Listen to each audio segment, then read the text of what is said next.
Sebab itu kita ada istilah apa? Pejuang fajar. Pejuang fajar, iaitu pejuang subuh, pejuang pagi. Umat Islam kalau boleh seirisi rumah, ayah ni bangun awal pagi pukul 5, pukul 4.30 contohnya. Pukul 4 dah bangun, kejukan isi, sama-sama tahajud, lepas tu baca Quran dan sebagainya, zikrullah. Cukuplah buat macam tu seminggu, akan nampak perubahan yang besar dalam kehidupan kita. Bagaimana melalui hari dengan semangat, dengan efisien, buat kerja dengan bersungguh-sungguh. Bahkan kita akan rasa berdosa dan bersalah bila ada berlalunya masa di pejabat dengan perbuatan yang sia-sia. Bahkan kita ni sebenarnya kita tahu, hakikatnya kewajipan kita lebih banyak daripada waktu yang kita ada. Kewajipan kita sebenarnya lebih banyak daripada masa yang kita ada. Tapi bagaimana umat Islam hari ini, mohon maaf sebab saya sebenarnya kerja di agensi kerajaan juga.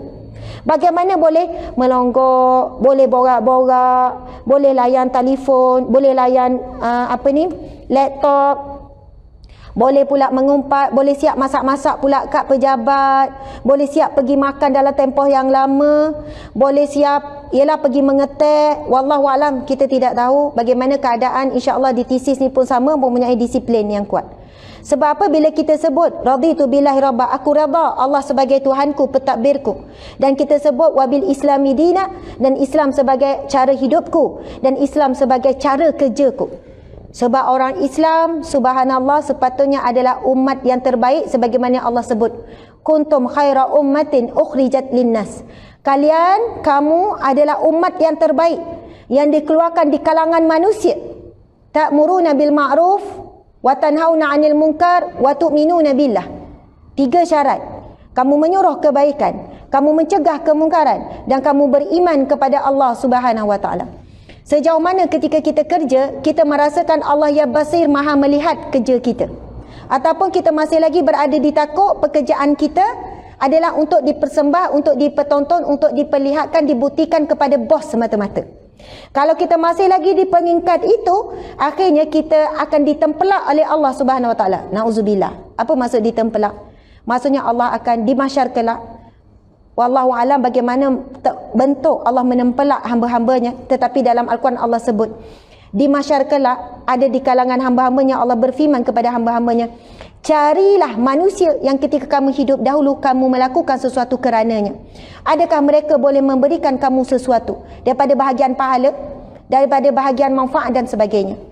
Contoh, kalau hidup kita masih lagi ditakut melakukan sesuatu kerana suami, apabila suami tidak puji, suami tidak menghargai, maka kita pun rasa lemah dalam berbakti kepada suami. Bila suami bagi gelamar, sayang ke apa, kita pun, oh bang, awak nak makan apa? Beria tu. Jaga suara pun lembut je. Sebab seminggu, baru minggu lepas suami bagi gelamar, contohlah.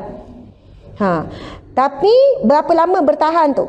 Tiba-tiba ada sesuatu perbuatan suami yang menguji sabar kita. Lalu kita lupa, rupanya kita berbakti pada suami sebenarnya kerana Allah. Apabila kita diuji pun dengan suami, kita tetap berbakti kepadanya sebab kita buat kerana Allah. Dan bila suami tidak menghargai apa yang kita buat dan kita tidak kecewa, sebab kita tahu yang memberi kita pahala bukan suami, tapi adalah Allah Subhanahu wa taala.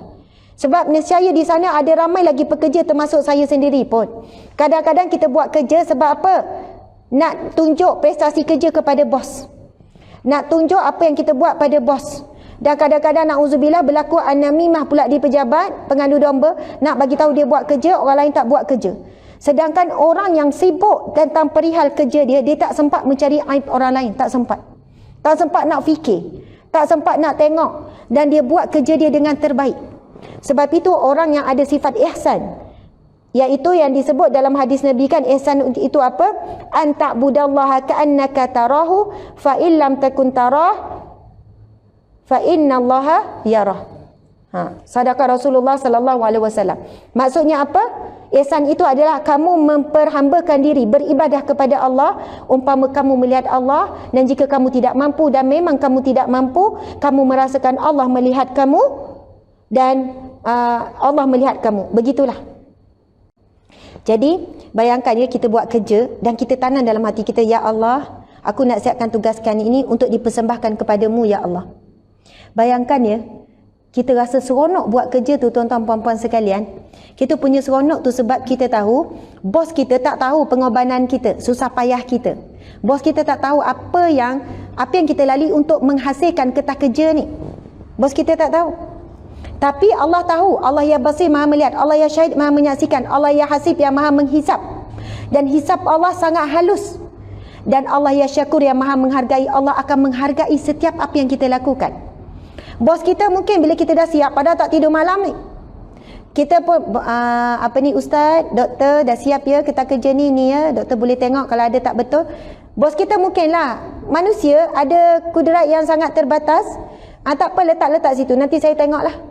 Kita punyalah berbunga-bunga contoh kan. Mungkin adalah tu feedback yang positif, insyaAllah aku dah buat yang terbaik. Lepas 2 hari berlalu, kita pun tanya contoh kan, doktor dah tengok ke? Oh, saya belum sempat. Kalau kita betul, kita ikat yang kita buat tu kerana Allah, tak apa doktor, insyaAllah kalau doktor sempat, doktor tengok ya. Dan kita tak kecewa pun, tak ada jumpa kawan-kawan, aku buat tak tidur malam, dia langsung tak tengok. Contoh, na'udzubillah, kalau terkeluar perkataan tu, kalaulah begitu seumpamanya kita kecewa, kita terlalu terikat diri kita dengan pengiktirafan penilaian manusia dan sebagainya. Yang saya perasankan, kalau kita tengok pekerja-pekerja wallah alam, sebab kita sekarang, dulu saya pekerja, sekarang jadi majikan kan dengan suami dan sebagainya. Ada beberapa orang pekerja yang sangat efisien, yang kita tak minta pun dan kita tak tahu pun dia balik, dia buat kerja sampai malam. Tetapi akhirnya Allah tetap perlihatkan. Walaupun tak ada orang cerita, tapi akhirnya Allah perlihatkan. Saya teringat satu kisah. Saya rasa ni dah penghujung dah antaranya ya. Sebab ia berkaitan dengan antara ciri-ciri hamba Allah yang Allah redha, dia mempunyai sifat ihsan itulah. Sifat ihsan ni, kalau kita belajar dan kita cuba menanam dalam diri kita, kita akan jadi isteri yang bahagia, suami yang bahagia. Bahagia ni bukan maksud pada sempurna. Ada orang kata, oh saya siang bahagia Ustazah. Kenapa puan bahagia? Suami saya baik, anak-anak saya pula cemerlang, kehidupan saya cukup, alhamdulillah syukur saya bahagia.